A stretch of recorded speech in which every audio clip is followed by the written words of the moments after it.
On arrive sur vous là.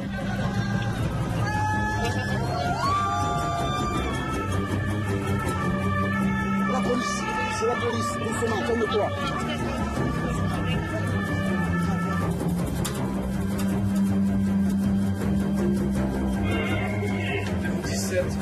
Je dirais elles vont être munies ou d'un chapeau ou d'un châle.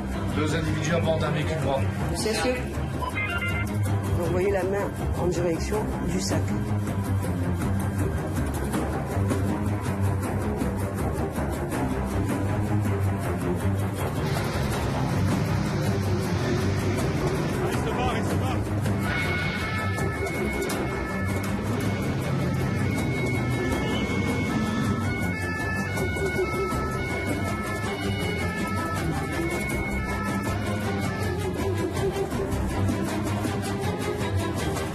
Bonsoir messieurs, vous cassez du verre. Vous allez rentrer chez vous tranquillement. Ouais. Je suis comme mal. Qui est la voiture? Ah mon père. Et voilà, on vous ouvre la porte. Mais je vais pas faire chaud, vous voyez pas, tête de merde. Donc vous vous calmez, hein. On n'est pas vos copains là.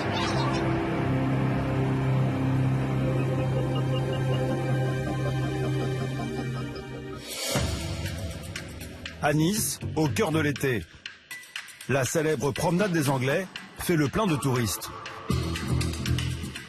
Au guidon de sa puissante moto, Sylvain, brigadier chef à la police municipale depuis 17 ans. Il patrouille sur le front de mer avec 2 de ses collègues. Dans leur collimateur, les 2 roues. Le feu rouge, c'est pour les vélos aussi, hein. Mais plus que les vélos, Sylvain surveille de près les scooters. Dès le début de l'été, ils envahissent la ville et ils peuvent provoquer pas mal de désordre. Alors la consigne est claire, ne rien leur laisser passer, comme ici par exemple, 2 jeunes sans casque. Allez, c'est reparti. Mais problème, pas facile de les arrêter.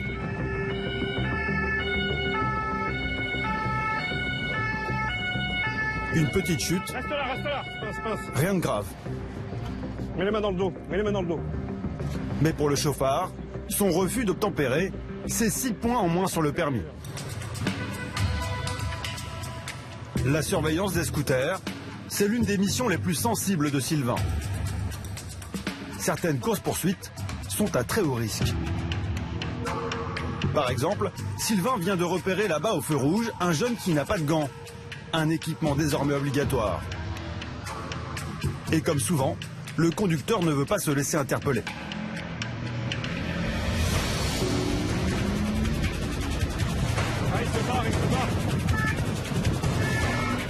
Le jeune homme veut quitter le centre-ville car il pense échapper aux policiers en empruntant la voie rapide.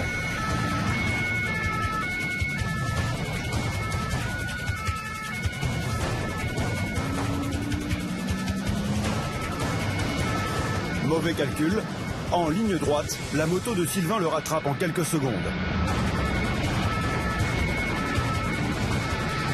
Seulement voilà, le fuyard accélère à nouveau. La chasse s'annonce plus compliquée que prévu. Sylvain reste sans voix. Le chauffard prend tous les risques. Il faut l'interpeller avant qu'il ne provoque un accident. La chasse devient périlleuse. Le policier a du mal à rattraper le fuyard. Il y a peu de chances qu'il se rende. Il va falloir le coincer d'une manière ou d'une autre. L'homme au scooter risque sa vie à chaque carrefour. Il enchaîne les infractions. Conduite dangereuse, feu rouge grillé, et pousse des pointes à 120 km/h dans les rues de Nice, limitées à 50.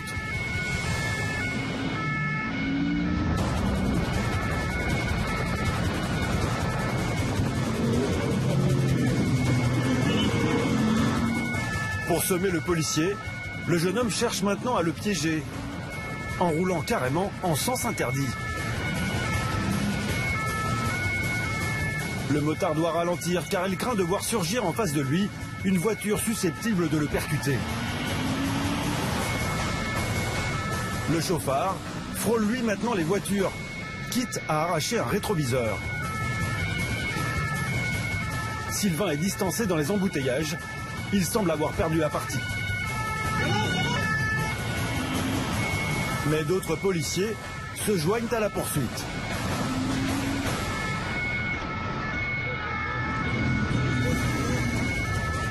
Alors que Sylvain semble coincé dans le trafic, un de ses collègues prend le relais. Cela fait déjà 4 minutes que l'homme au scooter roule à tombeau ouvert.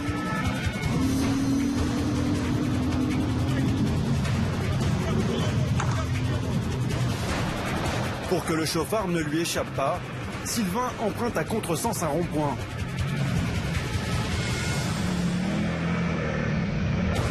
Et c'est au tour d'un autre collègue policier de tenter une ultime manœuvre.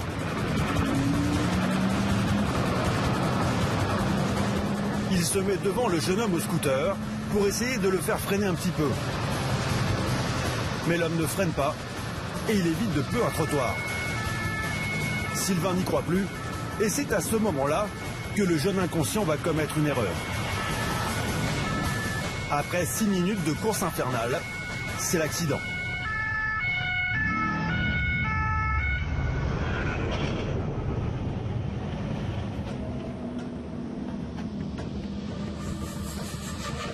J'ai un tout petit coup, je vais pas. Laisse-moi me relever. Et oui, il fallait pas s'échapper, t'as pris des milliers de risques, t'as pris. T'aurais pu tuer des dizaines de personnes. Le jeune homme s'en tire bien, avec seulement quelques égratignures. Mais il est choqué. Moi, je me sens pas bien, il faut que je me lève. On va appeler les pompiers. Faut que je me lève, faut que je me lève. Fallait pas s'échapper comme ça. Mais laisse-moi me lever. T'as risqué la vie de dizaines de milliers de personnes. La chasse a été si périlleuse qu'elle a alerté tous les policiers alentours. Ben voilà, ça s'est fini comme ça, hein, et naturellement, hein, vu comme il roulait. Bon, merci d'avoir suivi quand même. Comme à chaque fois, voilà comment ils finissent, quoi. Par terre. J'ai eu peur surtout pour lui parce que je savais que ça allait se finir comme ça. Hein. Le jeune homme a échappé de peu à une issue tragique. Alors, t'as mal où là? Reste là, reste là. Attends les pompiers. Où c'est que t'as mal? Il a mal au cul. T'as mal au dos? Attends, mais non, lâche-moi. Ouais, c'est pas lâche-moi, c'est lâchez-moi. Je suis pas votre ami. Avec tous les risques que tu m'as fait prendre, déjà, reste tranquille. Hein. Vous êtes fier de ce que vous avez fait? Regarde-moi, je suis un père de famille. Ce soir, j'ai risqué ma vie à cause de toi. C'est quoi? C'est pour un défaut de permis que tu t'es arraché, c'est ça? Hein? C'est que pour le permis? T'as risqué autant de vies que pour le permis? Pour un défaut de permis, t'aurais mieux fait de t'arrêter. Hein. C'est le problème avec les scooters. Les délits de fuite pour des infractions mineures sont légion. Sous le soleil de la Côte d'Azur, les comportements se relâchent. C'est notre boulot, la moto. Tu croyais que t'allais aller où? Runner ou pas runner, tu croyais que t'allais aller où? T'es fier de ce que t'as fait, de ta connerie? Regarde comment t'es. Défaut de permis, délit de fuite, mise en danger de la vie d'autrui, le chauffard risque 3 ans de prison.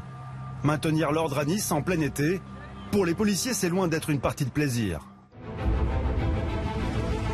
Nice, c'est la capitale des vacances sur la Côte d'Azur. La promenade des Anglais et les plages qui l'abordent attirent 3 millions de touristes chaque été. Une affluence qui met la police de la ville sous pression.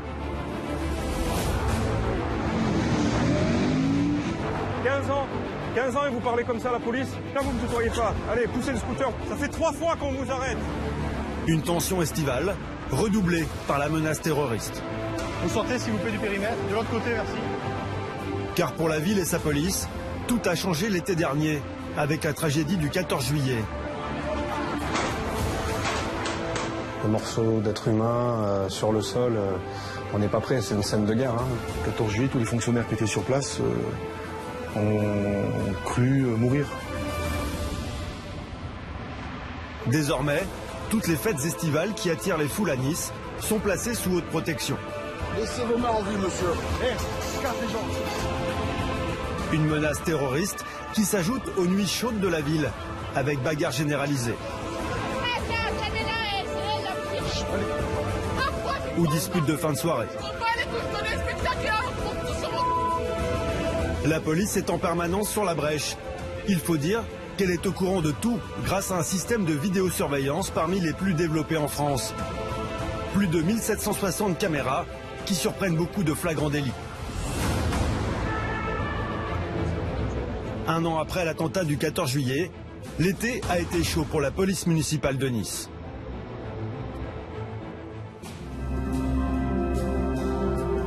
C'est le début de l'été à Nice.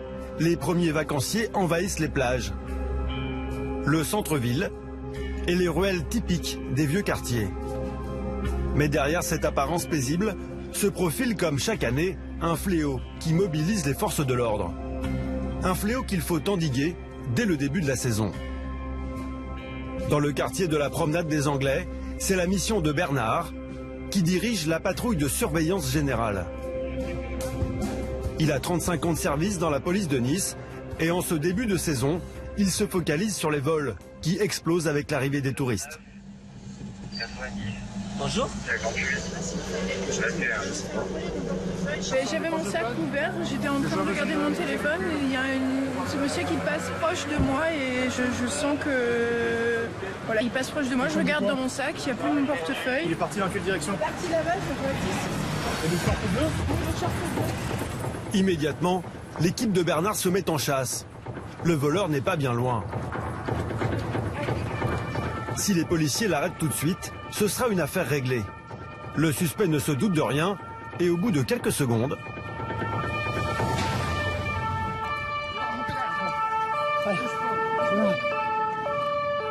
Allez, bouge. Tu restes là. Tu vas dans la voiture de suite. On va changer la voiture. Ta gueule. Le vol n'a pas été violent, mais la victime est sous le choc. Calmez-vous, madame, il n'y a pas de souci. Venez. Venez avec la collègue, elle vous fait asseoir tranquille, ne vous inquiétez pas. C'est bon. La demoiselle, au départ, apparemment ne présentait pas d'émotion, mais là, elle est en train de craquer, elle pleure. Donc, je l'ai laissé avec ma collègue féminine. Je pense qu'elle est plus apte à s'occuper d'elle. Et là, on va partir pour aller sur le commissariat. Direction l'hôtel de police. C'est un vol simple, mais c'est ce type de délit qui met en péril la tranquillité des vacanciers à Nice. Alors, pour tenter de mieux protéger les touristes et les habitants, la mairie a investi dans un système de surveillance de la ville. Un système quasiment unique en France. Des caméras à tous les coins de rue. Un maillage impressionnant qui aboutit ici, au CSU. Le centre de supervision urbain de Nice. Un poste de commandement high-tech. La machine de guerre de la police municipale. On y observe, scrute, tout ce qui se passe dans les quartiers. Des dizaines d'écrans sous la supervision d'Emeric, le chef d'état-major de la police municipale. Le CSU, la ville de Nice, dispose de plus de 1763 caméras exactement, réparties donc sur l'ensemble de la commune, qui ont été disposées à des endroits spécifiques, qui permet bien de quadriller pratiquement tout le secteur.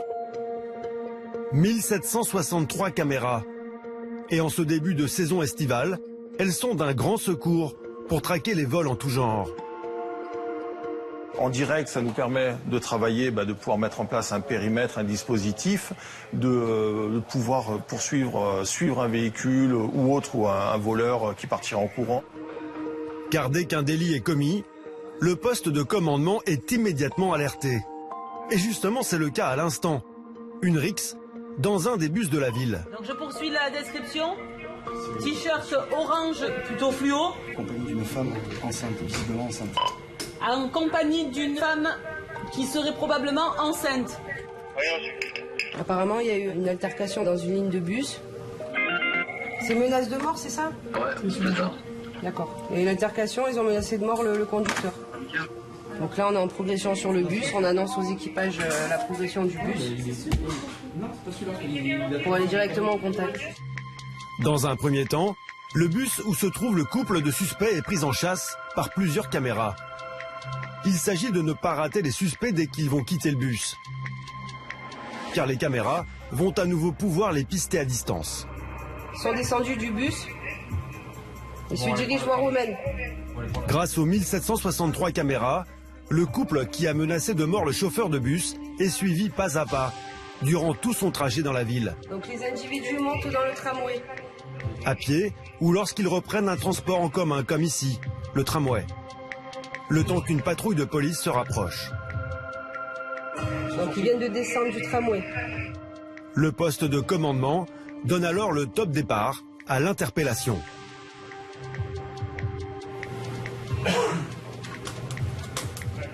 Voilà, l'équipage a pu, suite à nos indications, se rendre sur place et prendre contact. Le couple est arrêté pour menace de mort, et ce n'est pas rien. Il risque 3 ans de prison et 45 000 € d'amende. Les caméras ne laissent rien passer et les policiers attendent beaucoup d'elles pour lutter contre la bête noire des vacanciers, les pickpockets en bandes organisées. Comme ces jeunes femmes qui dérobent un portefeuille à une touriste suédoise. Le poste de commandement n'ignore plus rien de leurs impressionnantes techniques de vol par ruse.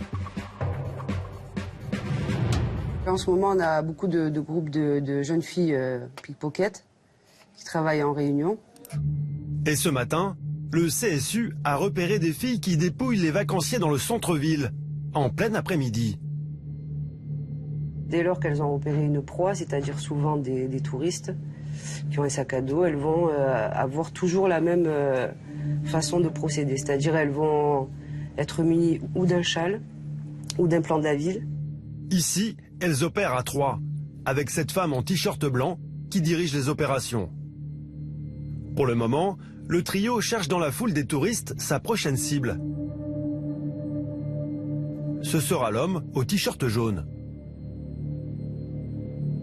Juste avant de passer à l'action, elles vont se rapprocher de lui en couvrant leurs mains avec un plan de la ville. Donc vous voyez la main en direction du sac. Mais l'homme s'aperçoit de la manœuvre. Le trio doit changer de proie. Les caméras les retrouvent 2 rues plus loin. Cette fois, ce sont des touristes japonaises qu'elles ont en ligne de mire. Elles passent à l'acte toujours avec un plan de la ville et un châle. La première semble parvenir à voler le portefeuille. Mais après, mystère, la caméra perd la trace de l'objet volé. Il semble être passé de main en main entre les 3 voleuses. Lorsque la touriste se retourne, c'est trop tard, le portefeuille a bien été volé. Un vigile a vu la manœuvre et réussit à arrêter une voleuse. La touriste, elle, bloque la deuxième, c'est le t-shirt kaki. Mais ce qu'elles ignorent, c'est qu'elles ont toutes les 3 été filmées par la police municipale, qui donne l'alerte. Dirigez-vous aussi sur rue Verdun. 6 Verdun, vas-y. C'est reçu. 6 Verdun, juste à côté. Demande description. Et là, ils ont été interceptés par un agent de sécurité. Demande. C'est bien reçu. C'est l'équipe de Bernard qui est appelée sur ce flagrant délit. C'est où? C'est là. C'est 0. C'est chez le numéro.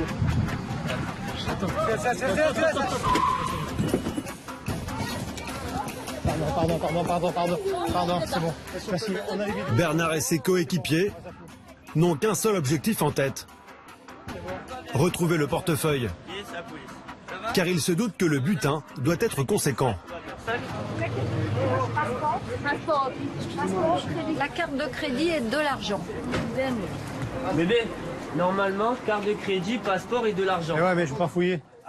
Comme Bernard n'a pas le droit de fouiller les jeunes filles, c'est une femme policière qui s'en charge.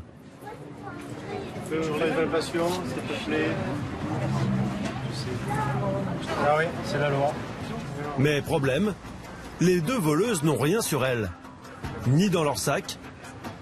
Le portefeuille volé aux touristes japonaises s'est envolé. Et on ne trouve sur les 2 jeunes filles aucune trace d'un autre vol. A priori, le butin est parti ailleurs. Il y en avait une 3e dans le groupe et apparemment elle a pris la poudre d'escampette. La 3e femme doit être déjà loin, mais les caméras la repèrent vite. Elle est identifiée en plein centre de Nice. La dernière chance de retrouver le portefeuille, c'est de l'interpeller. Mais elle disparaît à nouveau. Oui, Azur de Phoenix 5, les plaignantes déposent plainte. Cette plainte permet aux policiers de poursuivre leurs investigations sur ce vol de portefeuille. Presque parfait. Normalement, il ne devrait pas y avoir de soucis. Bien qu'on n'ait pas le vol. La troisième, elle s'est barrée avec. Et ça, c'est ennuyant. Et la caméra vidéo permet de... Ouais, là, normalement, il y a les agents qui sont en train de chercher avec les caméras. Mais alors ça, après... Coup de chance, la troisième voleuse est repérée par les caméras en gare de Nice, dans une toute autre tenue vestimentaire. Les policiers iront l'accueillir en douceur. Vont-ils retrouver le portefeuille? Au poste de police, il faut à nouveau fouiller les voleuses et leurs effets. La plus âgée du trio a été interpellée en possession d'un sac plastique. Mais les policiers font chou blanc, aucune trace de l'argent, du passeport et de la carte bancaire. Pour comprendre ce qui a pu se passer, il faut revisionner les images au poste de commandement. Voilà leur stratégie. Il semblerait que la voleuse en t-shirt kaki passe le portefeuille à sa complice en châle rouge, qui va ensuite le transmettre à la plus âgée, celle au chapeau, celle qui s'enfuira. Elle aura alors tout le temps de cacher le butin, loin des caméras. Durant les vacances, la police arrive ainsi à arrêter près d'une centaine de voleurs en flagrant délit. Un grand classique de l'été. Sauf que cette saison à Nice ne ressemble à aucune autre. Toutes les interventions de la police se déroulent dans un climat beaucoup plus tendu. Car nous approchons du 21 juin et de la fête de la musique. La première grande fête populaire de l'été. Une fête qu'attendent tous les touristes qui visitent la ville. Mais pour la police, c'est un moment de tension. Il faut redoubler de vigilance antiterroriste. Comme ce matin, où le quartier de la Gare est en état de siège. Bernard de la police municipale a été appelé en urgence. Vous sortez s'il vous plaît du périmètre, merci. S'il vous plaît, de l'autre côté, merci. Toute la gare et les accès sont fermés. C'est une alerte à la bombe. Plus personne ne doit franchir le périmètre de sécurité. Bernard et son équipe filtrent les touristes. Actuellement, on ne prend aucune menace à la légère. Donc systématiquement, on prévoit la protection des passants, des piétons. Donc c'est la priorité absolue pour la police municipale dans des cas comme ça. On attend les démineurs qui arrivent en renfort. Ils vont s'occuper d'une valise abandonnée qui inquiète les forces de l'ordre. S'ils font sauter la valise, on évacuera les terrasses, la population, on fera un grand périmètre de sécurité, on est à leur dispo et on attend. Quelques minutes plus tard, les démineurs passent à l'action. Ils vont réussir à neutraliser la valise à l'écart de la foule, qui ne verra rien de leur intervention. Et au bout d'une heure, l'alerte est levée. Il faut maintenant rassurer les touristes qui ont été un peu désorientés par le dispositif policier. Per Cannes, Cannes, 200. È scritto sul bus, e il bus è qui. Ok? Tutti 20 minuti. C'est pas parce que la situation est un petit peu tendue qu'on doit négliger les touristes, parce que ça donne une bonne image de Nice, donc les gens sont contents, ça évite qu'ils s'égarent en ville et on espère qu'ils reviendront chez nous. Car à Nice, les débuts de l'été ne ressembleront à aucun autre. Et les fêtes qui jalonnent la promenade des Anglais ont un goût amer. À la police municipale, ils évoquent la tragédie du 14 juillet de l'an dernier. Les policiers ont été en première ligne. Comme Christophe, le patron de l'unité de nuit. Un des héros de la nuit tragique de la fête nationale de 2016. Il y a un an, lors de l'attentat, il a pris tous les risques pour empêcher la tuerie et voler au secours des rescapés. Comme son collègue Sylvain, le motard. Tous les deux n'ont rien oublié. La foule immense qui avait envahi la promenade des Anglais et soudain, un camion blanc qui emporte tout sur son passage. Il fait un carnage, 86 morts et 458 blessés, avant d'être stoppé par les tirs nourris des policiers.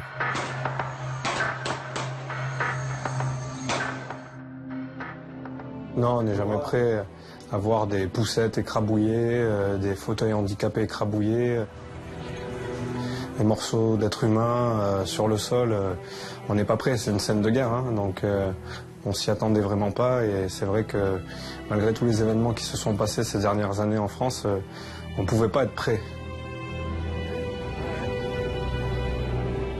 J'ai été marqué par l'image de cette étendue de victimes sur 2 km. C'est quand même quelque chose qui restera dans ma mémoire. Le 14 juillet, tous les fonctionnaires qui étaient sur place ont cru mourir. On a cette peur de revivre les mêmes instants. On est non seulement conscient que ça peut encore arriver, mais on a des images et des odeurs qui nous rappellent ce qu'on a vécu. Ça peut être avec un individu armé d'armes à feu, armé d'un simple couteau, d'une hache, ou quelqu'un qui va se faire sauter. Donc on sait pertinemment qu'on est susceptible à n'importe quel moment de subir encore une fois un acte terroriste. On part tous les soirs avec dans l'état d'esprit de se dire il peut nous arriver quelque chose. Alors en ce début de soirée où il faut préparer la fête de la musique, Emeric, le patron de la police municipale, n'a qu'une hantise, un nouvel attentat. Pour ce soir, il va exiger de ses hommes une vigilance absolue. Et il compte en particulier sur sa brigade de nuit, une vingtaine de fonctionnaires habitués aux situations les plus sensibles. Bien, bonsoir, rebonsoir à tous. Donc ce soir, fête de la musique. Et il commence par une information plutôt inquiétante. Alors, puisque peut-être que certains ont eu l'information, cette nuit, un camion a été volé. Ce camion a été retrouvé cet après-midi à 14h30. Son propriétaire est venu le récupérer et c'est la gendarmerie qui continue les investigations. Plus d'angoisse avec le camion suspect, reste une nouvelle, elle aussi préoccupante. La seule petite information qu'on a eue, c'est dans l'après-midi, on a un véhicule qui a été, 2 personnes qui ont été signalées comme potentiellement dangereuses. Et donc ces 2 personnes ont proféré des menaces envers des fonctionnaires de police et ils ont dit qu'ils souhaitaient aller se faire du flic. Ils sont susceptibles d'être armés. Dans son dispositif, il va concentrer ses forces sur les quartiers préférés des fêtards. Donc, tous ceux qui sont présents actuellement, on va prendre en compte le secteur Vieux-Nice dans la première partie. Donc ça sera essentiellement de la patrouille pédestre. C'est bon? D'autres questions? Donc voilà, juste un fréquence 3 pour tout le monde. Et puis voilà, merci à vous tous et bon service et à plus tard. La psychose de l'attentat est dans tous les esprits. Elle ne va pas quitter les policiers durant toute la soirée. Dans tout Nice, les festivités battent leur plein. Christophe et son coéquipier plongent au milieu de la foule des fêtards. Les rues sont noires de monde, les policiers redoublent d'attention. La patrouille est bien accueillie par les estivants en délire.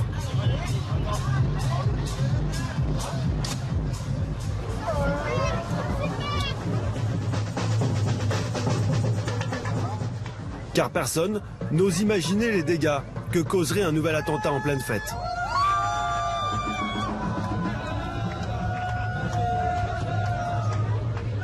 Et subitement, la radio lance un appel plutôt inquiétant sur un homme à l'allure étrange.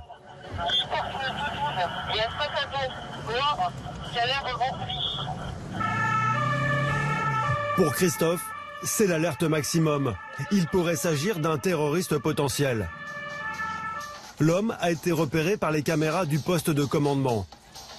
C'est son comportement et son accoutrement qui suscitent l'inquiétude des forces de l'ordre. Pascal, le coéquipier de Christophe, anticipe déjà l'intervention. On va checker. On va taper le contrôle. Parce que si le gars est chargé d'explos ou d'armes, il faut absolument qu'on aille voir. Dans ce contrôle qui semble risqué, l'état-major a appelé des renforts.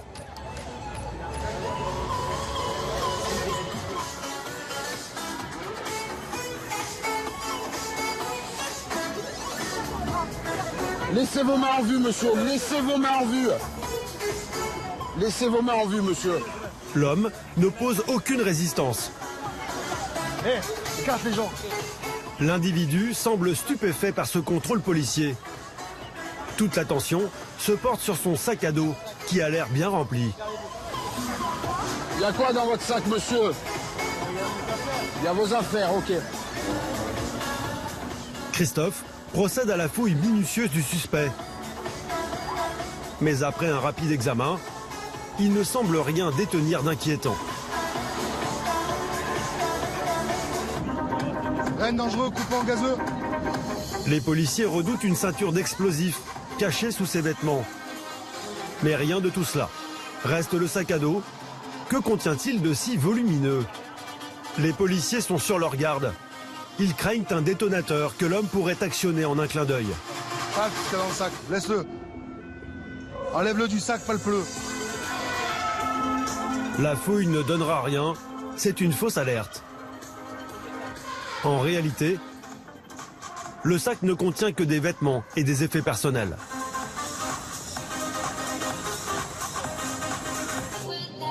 Azur d'Arès. Christophe contacte ses supérieurs. Donc vérification de l'individu avec la police nationale. Celui-ci n'est pas porteur d'objets dangereux. Il s'agit d'un migrant. Un migrant et pas un terroriste. Mais dans la tension que connaît la ville, Christophe le policier estime qu'il ne fallait pas hésiter à déployer tous les moyens pour contrôler l'individu. À 26 degrés, se retrouver avec une doudoune, assis sur un plot en plein milieu de la place Masséna et un gros sac à dos, c'est quand même très particulier. Là, on est obligé d'agir comme ça. Pour Christophe, en première ligne l'an passé lors de la tuerie du 14 juillet, le moindre risque, si infime soit-il, doit être pris au sérieux en matière terroriste cet été. Pour autant, la psychose des attentats ne freine pas le tourisme. Au début du mois d'août, les vacanciers se pressent dans la métropole. Le jour, ils sont attirés par l'immense bord de mer. Mais dès le crépuscule, c'est la métamorphose. Nice devient une grande ville de plaisir. Le mois d'août commence, c'est la saison des nuits chaudes, avec à la clé des interventions musclées pour bagarres généralisées. Toujours aux avant-postes, la brigade de nuit de Christophe. Chaque soir, les rues du Vieux-Nice sont envahies par les vacanciers. Comme la bière coule à flot, plus la nuit avance, plus les policiers tombent sur des touristes alcoolisés. Naturellement, les esprits s'échauffent. Et rapidement, les caméras de surveillance détectent les premières bagarres. Dans le centre-ville, sur le cours Saléya, coups de poing et gifles fusent. Puis c'est du côté de la place Garibaldi, où la situation dégénère franchement. Des dizaines de jeunes s'affrontent. Et même si les militaires de la force Sentinelle tentent d'intervenir, ils sont rapidement débordés. Arrête sur place. L'équipage de Christophe est appelé en renfort pendant que l'affrontement fait rage. Ce sera désormais à lui et à son coéquipier Pascal de mettre fin à l'échauffourée. C'est la police, doucement, calme-toi. Calme-toi. Recule. Sur place, personne ne semble prêt à se calmer, malgré la présence de la police. Bien au contraire. Allez, tu vas tenir au poste. Allez, prenez votre copain et allez-y là. Vous restez là, on va vous le trouver votre téléphone. Restez là. On reste là, c'est lui qui fout la merde. Dans la bagarre, un jeune homme a perdu son portable. Christophe demande à tout le monde de s'apaiser. Vous reculez un petit peu, s'il vous plaît. Alors allez-y, s'il vous plaît. Ça les énerve là. Eux. Voilà. Non, pas nous. Après l'intervention policière, en l'espace de quelques minutes, la tension baisse d'un cran. Christophe, lui, quitte les lieux. En urgence, car on a besoin de lui sur une autre affaire, tout aussi délicate. Une embrouille de fin de soirée, où il est difficile de faire la part des choses.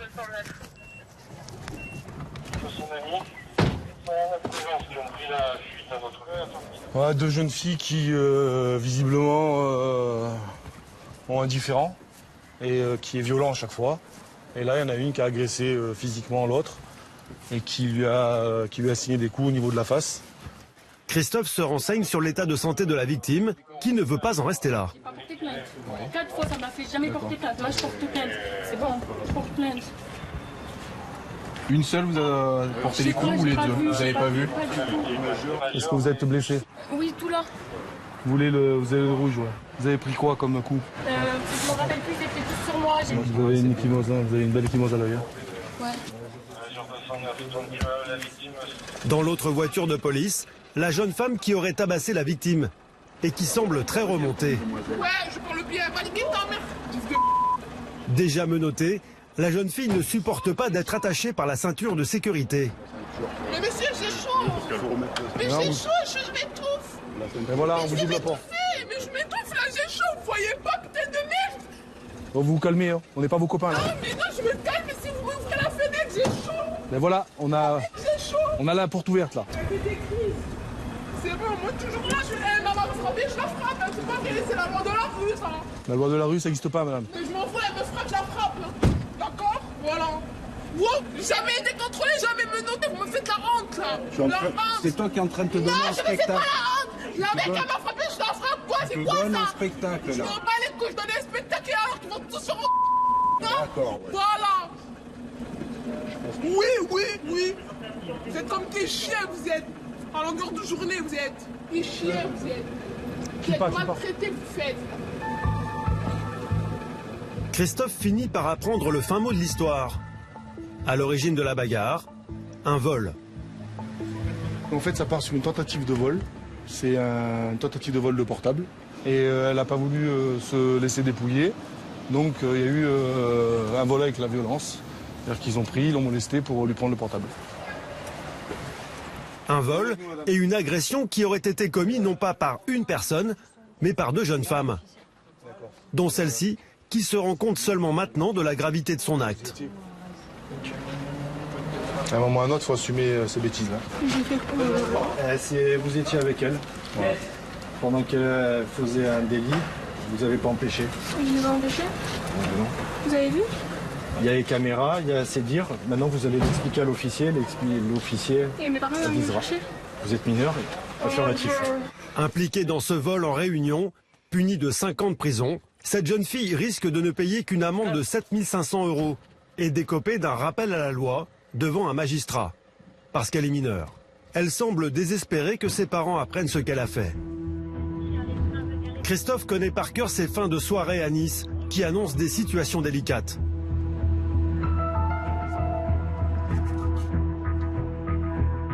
Avec les traditionnelles prostituées à la recherche des clients. Bonsoir messieurs. Les gens ivres à la sortie des bars. Ouais, parce que vous cassez du verre. Non, j'ai cassé du verre. Vous allez prendre vos papiers et vous allez rentrer chez vous tranquillement. Allez, rentrez. Ouais, je tombe mal. Oui. Ou encore les chauffards qui conduisent sans permis. À qui est la voiture? Ah, mon père. Des situations jamais très claires, où il faut parfois du doigté pour démêler le vrai du faux. On a une jeune fille qui est suivie par 2 individus. Elle est alcoolisée.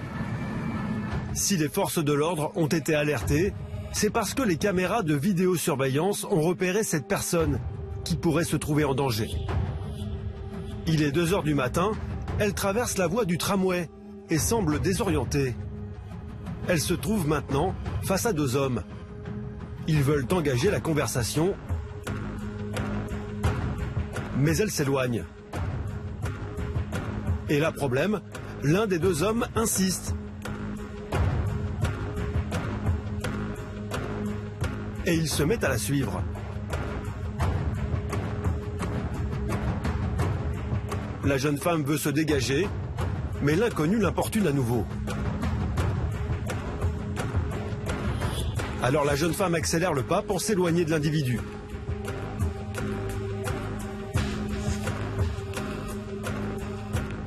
Quelques minutes plus tard, l'équipage de Jean-Christophe arrive sur les lieux. Il retrouve la jeune fille sous un abribus, en pleurs, visiblement choquée. Bonsoir madame. Vous n'êtes pas senti menacé un peu là avec les individus derrière vous là? Comment? Non, c'est pas que c'est bon, madame. C'est bon. Est-ce que oui ou non? Non. Pas du tout? Il n'y a pas eu de problème. Non, non, ils m'ont pas suivi. Parce que nous, à la vidéo, on a l'individu. On a l'individu. Ils m'ont pas suivi. Pourquoi vous pleurez là? Qu'est-ce qui vous arrive, mademoiselle? Au moins, juste faire une vérification. Après vous rentrez. Hein. Pas de souci. Hein. Essayez au moins de dialoguer un petit peu avec nous. On est là on n'est pas là pour vous faire du mal. On n'est pas là non plus pour faire n'importe quoi. C'est juste pour que vous nous confirmiez si la personne était derrière vous ou pas. Non, il aurait vraiment été sérieux. Ne vous inquiétez pas, j'ai mon sérieux, j'ai tout qui est bon. C'est une victime. J'ai pas envie d'être victime, c'est bon, je m'en fous, c'est bon.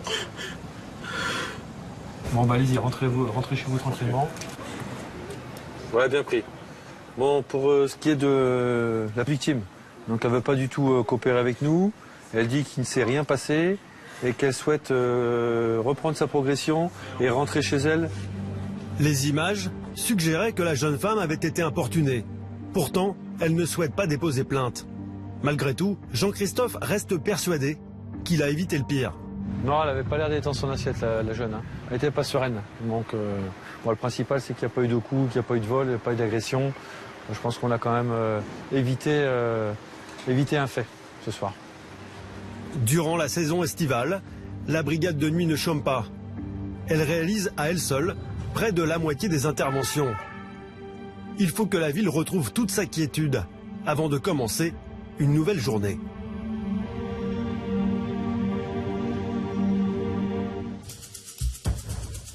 Nous sommes maintenant au cœur du mois d'août, une période critique pour la métropole. C'est à ce moment-là qu'elle fait le plein de vacanciers. Sa clientèle principale, qui vient profiter du soleil, ce sont les familles. Rien ne doit les importuner. Mais assurer le calme sur le bord de mer est une mission difficile où la police a un mal fou à se faire respecter. Aujourd'hui, c'est Christophe et Laetitia, deux trentenaires policiers qui sont à la manœuvre. Sandalettes aux pieds et armes à la ceinture, ils font partie de la brigade nautique. 3 mois par an, de mi-juin à mi-septembre, les deux policiers naviguent pour assurer l'ordre sur le bord de mer.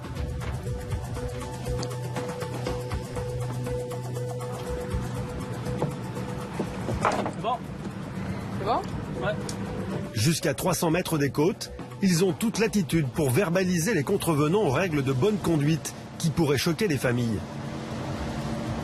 Donc ici, c'est un endroit où on est particulièrement vigilant parce qu'il y a des hommes qui viennent se cacher dans la digue et en fait bronzent entièrement nus. Donc il y a un arrêté municipal qui a été pris. Donc à chaque fois qu'on sort le bateau, on ralentit à cet endroit-là et on essaye de regarder dans les petits recoins s'il n'y a personne qui s'y cache. Monsieur, bonjour. Bonjour. Vous avez un maillot, monsieur? Vous venez le montrer? Il est où votre maillot? Il est pas. Il faut le mettre. Vous, monsieur.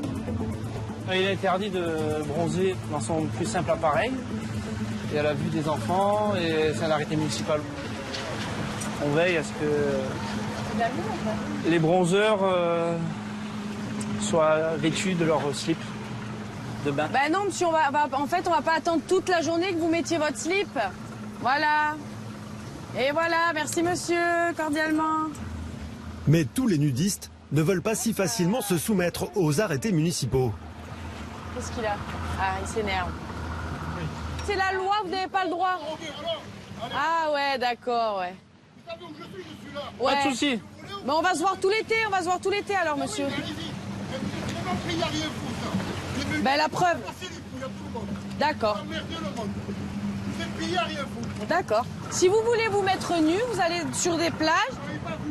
Arrêtez de crier déjà, arrêtez de crier, arrêtez de rouler. Parlez un petit peu mieux de la bouche, monsieur, ça ira mieux.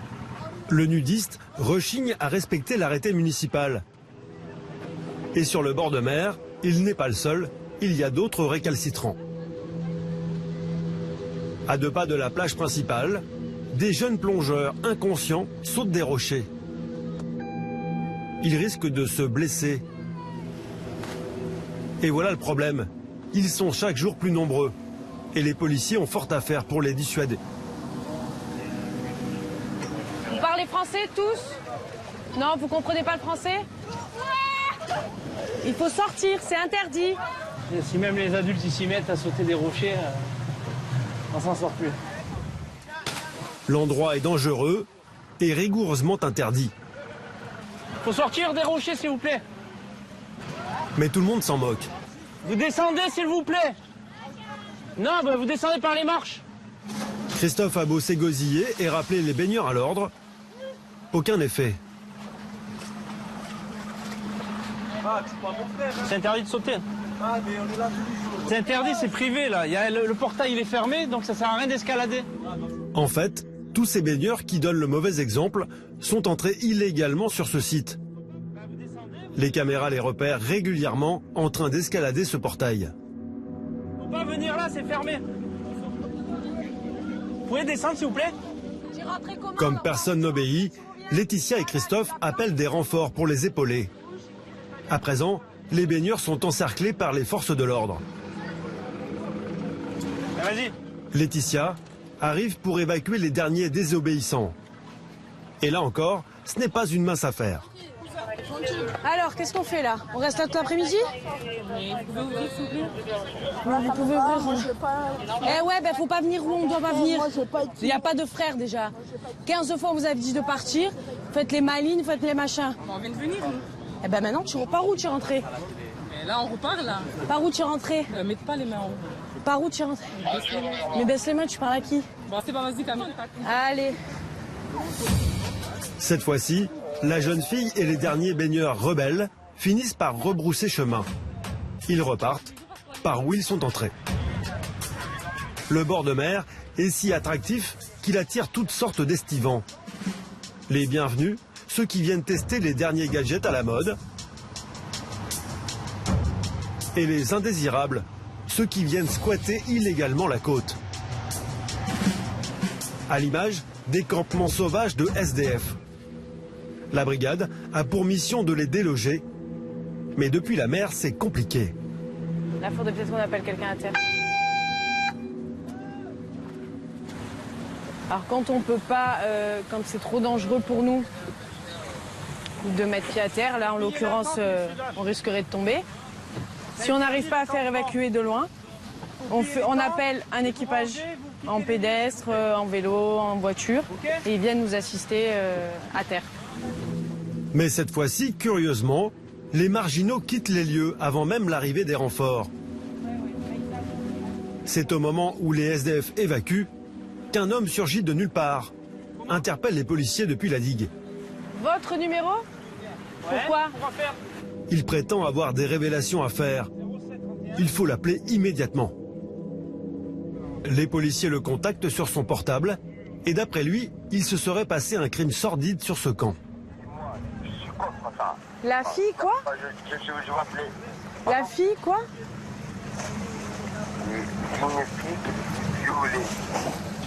Il me dit que la fille elle s'est fait violer. On nous dit, on nous rapporte des faits. On ne peut pas partir, reprendre notre patrouille en sachant que peut-être il y a une jeune fille qui est là en détresse. Pas une seconde à perdre, il faut vérifier l'information. Comme ils ne peuvent pas accoster directement sur la digue, les policiers empruntent un autre chemin pour se rendre sur le campement. C'est là où se trouverait la victime qui aurait été violée par les SDF. Laetitia a demandé l'appui d'autres policiers. Reste à savoir si la jeune femme est encore sur place. Vous êtes bonjour. Coup de chance, elle est toujours là. Est-ce que je pourrais parler avec vous 2 secondes, mademoiselle? D'après la jeune femme, il se serait bien passé quelque chose hier soir. Mais cela n'a rien à voir avec le campement des marginaux. 2 inconnus auraient rencontré la jeune femme de 19 ans. Il y a eu deux hommes qui sont venus. 2 hommes de quel âge? Ils devaient avoir la quarantaine. D'accord. De quelle nationalité? Algérienne. Il y a un homme qui m'a trouvé très jolie et qui m'a proposé de l'argent. Contre? Un certain service. Qui est? Des femmes, excusez-moi. Bah justement, on parle entre femmes, donc... Et je lui ai dit non directement. Et il est revenu vers moi, on s'est assis, je lui ai dit d'arrêter. Il vous a touché Avec le bâton, il m'a touché la cuisse et j'ai viré le bâton et c'est là où c'est parti. Il vous a pas frappé?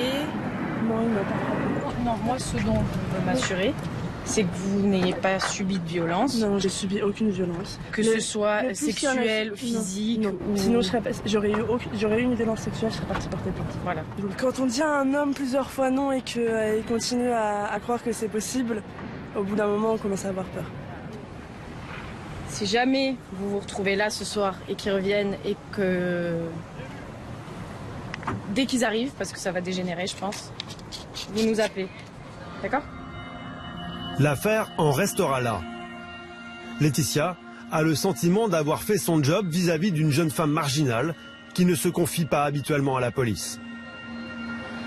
Ça se termine plutôt bien et tant mieux pour la jeune fille et elle a pu se confier un petit peu, je pense que ça l'a rassurée. C'est là de voir que la police n'est pas forcément contre eux, et la police est là aussi pour eux et pour tous les gens, pour toute la population. Et la police elle n'est pas sélective. Même sous le soleil enchanteur de Nice, la brigade nautique est loin d'avoir les missions les plus faciles à remplir. Et ce, jusqu'à la fin de la saison estivale. Car pendant tout l'été, la ville reste sous pression. Le centre est complètement saturé par les vacanciers. Le moindre imprévu peut tout congestionner. Et c'est ce qui va se passer ce jour-là, d'une manière très spectaculaire. Sylvain, le motard, qui a déjà presque tout vu à Nice, va être confronté à une mission inattendue. T'as besoin où, Henri? La chaussée vient de s'effondrer. Il y a un énorme trou. Alors suite, on ne connaît pas la cause est indéterminée pour l'instant. Mais il y a un trou qui doit faire environ dans les 10 mètres de diamètre sur 5-6 mètres de profondeur. Alors le plus important, c'est qu'il n'y ait pas eu de blessés, bien évidemment. Tout le périmètre de sécurité est établi pour que personne puisse rentrer là. Et maintenant, notre travail, c'est de faire une grosse déviation de circulation. On laisse circuler, ok. Dans ce sens-là, on dévie ceux qui descendent de Grosso vers la rue de France. Voilà, c'est mieux. Et tout ça, on le renvoie en haut. On le renvoie en haut. On laisse plus descendre personne. Allez, c'est parti. Les policiers sécurisent le site pour empêcher les voitures de passer. Mais aussi les piétons qui s'aventurent dans cette zone dangereuse. Et c'est Sylvain qui s'en charge. Monsieur Au début, il me parle, il me dit, excuse-moi, jeune homme, fais le tour, je m'en vais. C'est pas, il vient, il me recule comme ça, avec quand même du haut, tu Monsieur, vas. en même temps, tout le monde essaie de passer. Ouais, là. je sais, Alors gardez votre calme, il fait chaud. Et évitez les menaces, hein, c'est mieux. menace pas, c'est lui. Si, j'ai entendu, monsieur. J'ai menacé parce qu'il a Vous commencé aviez à sur la m'agresser, il m'agresse pas. Allez, c'est bon, clôt l'incident, allez-y, monsieur. Merci. Allez. Bonne journée. Tu verras. Monsieur, continuez pas vos menaces. La tension monte chez les riverains. Les policiers tentent de maintenir le calme. Mais on essaie d'être très calme, de prendre du recul et d'analyser la situation. C'est ce que je suis en train de faire. Malgré tout, la population semble ahurie par l'étendue des dégâts. Et plus précisément les voisins qui ont assisté en direct à l'effondrement de la chaussée. On était à l'intérieur, on a entendu un bruit, on est venu, on a vu l'eau qui remuait, la terre qui tombait pendant un moment. J'ai eu un peu peur que la maison s'écroule par la suite, quoi. J'ai parlé avec d'autres gens de la maison tout à l'heure qui étaient aussi un petit peu inquiets. Inquiet, Sylvain l'est également. Car pour lui, on est passé à 2 doigts de la catastrophe. Cet après-midi, on a échappé au pire puisque c'est une voie de circulation qui était ouverte. Puis il y a eu un effondrement de la chaussée. Donc on aurait très bien pu avoir un véhicule à l'intérieur du trou. À l'origine du désastre, en plein centre-ville, à 100 mètres de la promenade des Anglais, les travaux pour le futur tramway. C'est un tunnelier qui travaillait en sous-sol qui aurait provoqué ce trou gigantesque. Pour les policiers, l'affaire tourne rapidement au cauchemar. Le but, c'est de faire reboucher le trou le plus rapidement possible. Parce que là, en restant ouvert, il risque de s'agrandir. Et donc, ça présente un danger pour le reste du quartier. Et reboucher le trou, c'est encore Sylvain qui doit s'en charger. On va faire appel aux policiers pour escorter au plus vite le camion censé apporter du béton. Vous l'avez eu le chauffeur ou pas? Monsieur, vous l'avez eu le chauffeur ou pas? Non. On va essayer de le rappeler, comme ça On sait à peu près où il est, au pire on va le chercher plus loin. On attend la position des camions et ensuite on essaie d'aller les récupérer. Hein. C'est quoi, les rebouches là? Ouais. Et les camions en toupie ils vont venir, ils vont balancer du béton directement dans le trou. Pour ça, si on arrive à savoir où ils sont, on va les chercher. Jean-Luc, on va escorter le camion, on le prend à Nikaya. Allez, c'est parti. Ouais, Nikaya. Donc vu l'urgence des travaux, on va essayer de faire le plus rapidement possible pour l'acheminer sur site. Aussitôt dit, aussitôt fait, les deux motards reprennent la route. À la recherche du poids lourd, ce fameux camion toupie qui devrait permettre que tout rentre dans l'ordre. Bonjour. Ça va? Bon, on est venu vous chercher parce qu'il y a vraiment beaucoup de circulation et c'est un peu urgent quand même. Si on passe tout droit et qu'on rattrape derrière. On prend la prom. Comme ça on arrivera directement. Allez, c'est parti.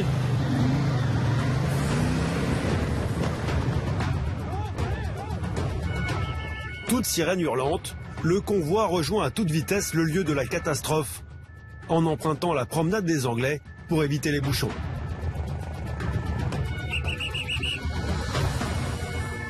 Sylvain ignore alors qu'une nouvelle surprenante l'attend à l'arrivée. Arrivée de la première toupie. Vous avez une autre toupie à aller chercher là? Il y en a 25. Non. 25 fois 8 qui compte, ça fait... 25 camions comme ça qui doivent venir. Ouais, 25 ou 30 rotations. 25, on va pas pour... Jusqu'à minuit là, il y en a. Alors pendant que l'on effectue les premiers travaux pour reboucher le trou et que l'on fait couler du béton venu tout droit du premier camion toupie, Sylvain repart sur la route une nouvelle fois. Et c'est grâce à lui que quelques heures plus tard, la vingtaine de poids lourds tant attendus finit par arriver enfin sur zone. L'affaire est terminée. Sylvain peut s'offrir un instant de répit.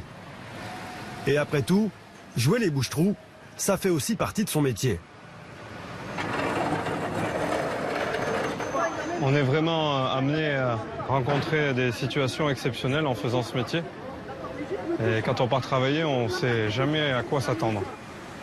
À la rentrée, Nice a décidé de renforcer les effectifs de sa police.